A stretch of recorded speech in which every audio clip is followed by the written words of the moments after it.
The Petersons hadn't taken a real family vacation in years. "This'll be good for us," Ethan said as he drove the SUV along the winding forest road. Fresh air, no screens, just family time. In the passenger seat, Julia forced a smile. She loved Ethan's optimism, but camping hadn't exactly been her first choice. In the back seat, 16-year-old Haley had her headphones in and her arms crossed. Next to her, 11-year-old Ben bounced excitedly, peering out the window at the towering pine trees. "Will there be bears?" Ben asked. "Probably not," Ethan said, "but we'll be careful, okay? Stay near the campsite." Ben grinned. "Cool." Haley rolled her eyes. The campsite was remote, a small clearing next to a lake, miles from the nearest ranger station. It was perfect, Ethan thought, peaceful. They set up their tents as the sun dipped low. Birds called in the trees, and the air smelled of pine and earth. By sunset, they were sitting around a crackling fire. "This isn't so bad, right?" Ethan said, passing marshmallows to Ben. "I guess," Haley murmured, staring at the flames. A faint sound came from the trees, a branch snapping. Julia stiffened. "Probably a deer," Ethan said quickly. "They're everywhere out here." But as the firelight flickered, Julia thought she saw movement, just beyond the tree line, a shadow too tall for a deer. That night they zipped themselves into their tents. Haley and Ben shared one. Ethan and Julia took the other. Around midnight, Julia woke to a sound. Crunch, snap, footsteps. She held her breath. "Ethan," she whispered. He was already awake, eyes wide in the darkness. "Stay quiet," he mouthed. The sound grew louder. Something or someone was circling the campsite. Julia's mind raced. An animal? A bear? Or... A low voice carried through the night air. "Where are you?"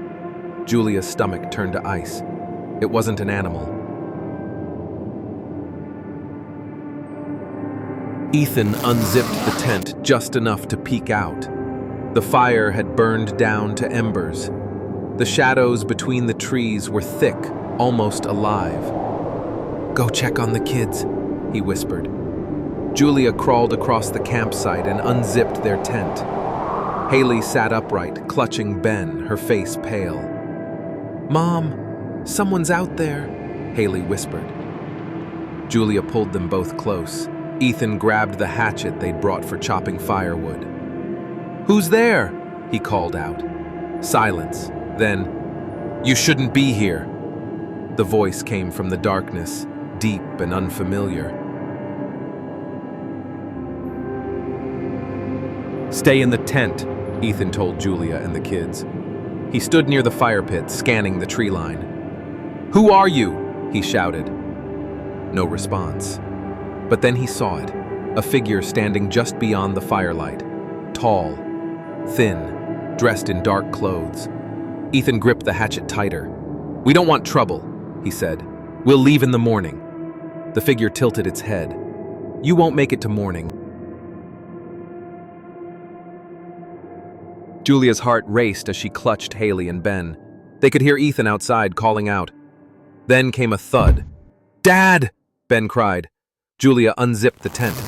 Ethan stood over the fire pit, panting, the hatchet in his hands. "I don't see them anymore," he said. "They're gone." "Let's go. Now." Julia's voice shook. "We can't drive out at night. The road's too dangerous. Staying here is worse." But Ethan shook his head. "They're trying to scare us. That's all. We'll stay together until sunrise." The family sat around the dying fire, backs to each other, watching the woods. Hours passed. The forest was silent now, too silent. Ben started to drift off. Haley squeezed his hand to keep him awake. Then Julia noticed something.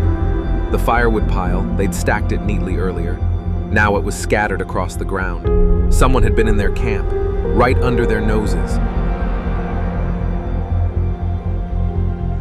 It was almost 3 a.m., just a couple of hours to daylight. Ben had dozed off on Julia's shoulder. In the distance, there was the sound of someone or something walking in the forest. "Did you hear that?" Julia whispered in terror. Ethan motioned for her to stay quiet. He stood up, hatchet in hand, not knowing what would emerge from the darkness. The sounds became louder.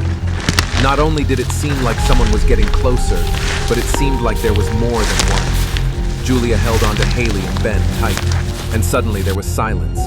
In the darkness, Ethan couldn't tell if there was anyone behind the trees. He no longer wanted to take a chance staying on till dawn. They frantically picked up their phones and ran to the SUV, all the while looking behind them. The road back was rough and winding. Nobody spoke. Ethan kept glancing in the rearview mirror, but there was no sign of anyone. No footprints, no tire tracks. It was as if the figure had never existed. 2 hours later, they reached the ranger station. Ethan reported what had happened. The ranger, a heavy-set man with a sunburned face, frowned. "You were camping by Pine Lake?" "Yes," Ethan said. The ranger sighed. "You're lucky. A family disappeared from there last year. Parents and 2 kids. Never found." Haley's face went pale. "Do you think it's connected?" Julia asked. The ranger stared at them for a moment. "No one's supposed to camp there. We took down all the signs, but people keep going back." "Why?" Ethan asked. The ranger hesitated. "Because some folks say they still see the family in the woods, asking for help, telling people they won't make it till morning." Ethan felt the blood drain from his face. "That's not possible," Julia whispered. The ranger shrugged. "Maybe not, but you said you heard someone talking, right?" "Yes." "Did they sound normal?" Ethan's mouth went dry. The voice, it had sounded strange, almost hollow, almost like it was coming from everywhere at once. As they drove away, Ben looked out the window at the trees. "Mom," he said quietly. "Yeah, I think I saw them." "Who?" "The other family. They were standing in the woods, watching us." Julia turned sharply. The road behind them was empty, but in the distance between the trees, a dark figure stood. Tall, thin,